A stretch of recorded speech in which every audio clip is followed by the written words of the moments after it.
Зеленеющему море млеют темные леса, небо блещет точно море, море точно небеса.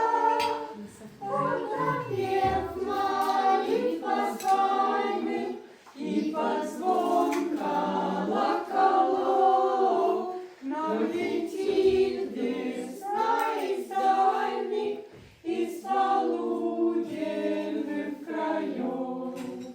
В сосных бархате зеленом и душистая смола по чешуйчатым колоннам янтарями потекла.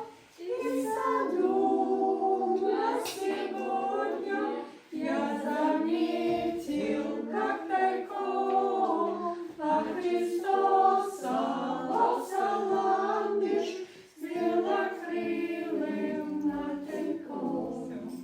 Замечательно.